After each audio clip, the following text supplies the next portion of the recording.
Salut les amis, ici The Prof d'Ortie. Alors aujourd'hui, je vais vous parler d'une plante un peu magique, un peu particulière. C'est le tournesol, ici multifleur ou monofleur. Allez, on va voir ça en détail dans la vidéo. C'est parti! Allez, c'est parti. Donc, ce tournesol, Helianthus annuus, ici est assez intéressant parce que, mis à part le côté esthétique, donc courant juin, juillet, août, va permettre en fin de saison d'avoir un aspect un peu plus automnal et d'attirer de nombreux oiseaux qui vont venir se nourrir ici sur les différents capitules des graines présentes. Voilà. Donc là, ici, c'est une petite fleur qui a commencé à être attaquée. Soit les graines ont commencé à tomber par terre, ou alors les oiseaux, comme les mésanges, viennent dessus et viennent grignoter toutes les graines à l'intérieur pour pouvoir passer un hiver tranquille. Au niveau du tournesol, on va retrouver quasiment une cinquantaine d'espèces. Vous savez que le tournesol, grâce à ces graines, on va pouvoir faire de l'huile et cette huile va être utilisée pour différentes raisons. Cependant, on va pouvoir aussi consommer les graines. C'est assez intéressant de récupérer donc les capitules une fois séchés, de continuer à faire le séchage des graines sur des papiers journaux ou alors dans des cagettes et ensuite on va pouvoir les consommer tout au long de l'hiver. Ça, c'est une opportunité que nous offre ce fameux tournesol. Ensuite, c'est assez intéressant point de vue biodiversité parce que ce fameux Helianthus, qui est d'ailleurs de la même famille que le topinambour, donc cet Helianthus va permettre également d'apporter du nectar et du pollen en quantité pour les ruches. Donc là ici, il n'y a qu'un pied présent à cet endroit, mais sachez que dans tout le jardin de The Prof d'Ortie, on va retrouver différents tournesols et d'apporter cette quantité de nectar et cette quantité de pollen pour nos abeilles. Mis à part le fait donc, que ça nous fait des graines qu'on va pouvoir manger, qu'on va pouvoir faire de l'huile, que ça apporte à la fois donc, du nectar et du pollen pour les abeilles, le tournesol a une culture assez facile. Au final, on va commencer à planter ce tournesol, donc les graines ici que l'on va récupérer juste après, courant avril, mai, juin, si vous voulez des variétés un peu plus tardives. Donc vous allez les semer à cette période dans un climat assez chaud parce qu'il faut vraiment que ça démarre assez vite. Vous les mettez en terrine, vous mettez en fonction de votre terrine une vingtaine, trentaine de graines, vous alternez et vous allez pouvoir donc obtenir des tournesols comme ça d'ici quelques mois qui précèdent le semis.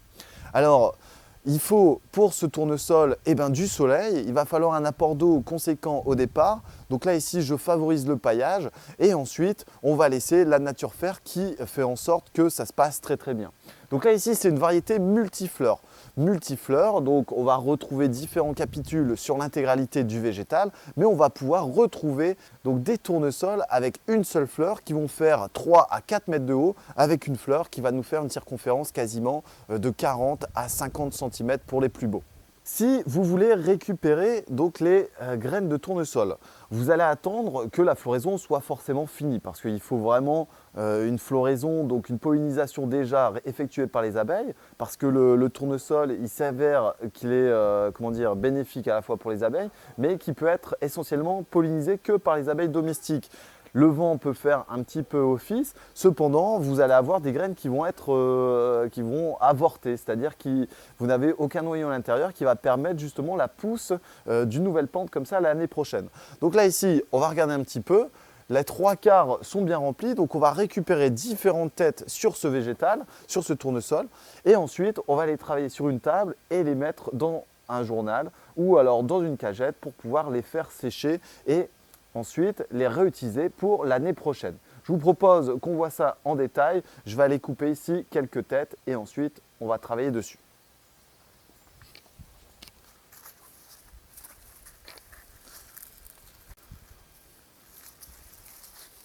Voilà, donc là ici j'ai récupéré 2 belles têtes. Ce qu'on va faire, c'est tout simplement les observer déjà. Alors je vais vous montrer celle-ci. Alors celle-ci, si je regarde bien, j'ai une moitié qui a été attaquée par les oiseaux et l'autre moitié que je vais conserver justement pour garder les semences.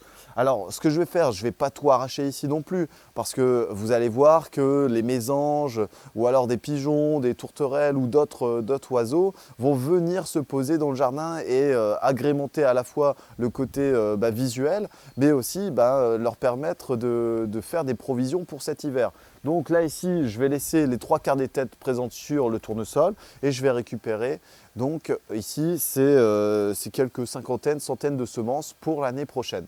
Ensuite, si vous voulez faire des semences de tournesol pour manger, ce que je vous conseille, c'est de mettre des grosses fleurs qui vont fleurir juillet et vous allez pouvoir récupérer ces semences quasiment à la fin août. Donc là, je vais vous montrer après la taille des semences. Donc c'est des grosses graines comparé à ce multifleur qui nous fait de toutes petites graines. Allez, on va voir ça sur la table, c'est parti! Voilà ici ma préparation pour mes futures semences de l'an prochain. On va observer ici les tournesols avec une seule fleur, donc avec des graines qui sont plus importantes. Et ici, on va observer des graines plus petites, donc sur le multifleur. Attention à ne pas les mélanger parce que si vous voulez vraiment conserver vos variétés, il va falloir faire attention. Alors, ce que je propose quand vous faites la récupération de semences, donc ici j'utilise des seaux qui me permettent de faire pas mal de quantité parce que je distribue beaucoup de ces semences de tournesol. Alors, c'est de les mélanger au fur et à mesure du temps. D'accord ? Elles sont entreposées généralement dans une cave ou alors dans un endroit assez, si possible, sec, mais on a toujours de l'humidité, surtout en période hivernale. Donc il faut faire un brassage.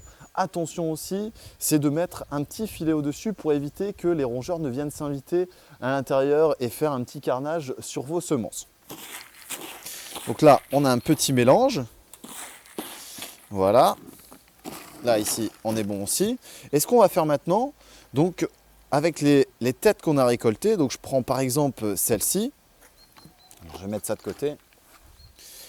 Donc je vais prendre celle-ci, on va tout simplement ouvrir le capitule. Et là déjà, j'ai déjà quelques semences qui tombent. Alors, on va frotter, un peu comme des épis de maïs. On va faire en sorte donc, de tout supprimer les semences. Voilà, comme ça. Donc là, je vais faire l'intégralité.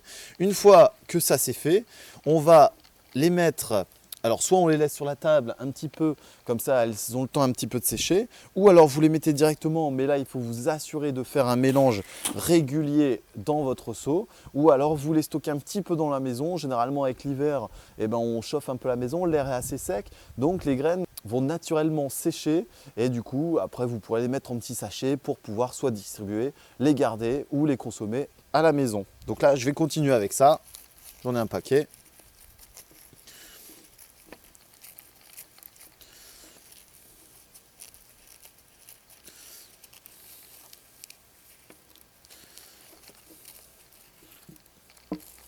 Ce que vous pouvez faire également, c'est assez intéressant, c'est d'utiliser ces semences de tournesol pour les donner à vos poules. Si vous avez un grand terrain, vous pouvez mettre des lignes complètes de tournesol, par centaines, par milliers si vous avez vraiment beaucoup d'espace, et utiliser ces semences pour nourrir vos poules pendant l'hiver ou alors à n'importe quel moment de la saison.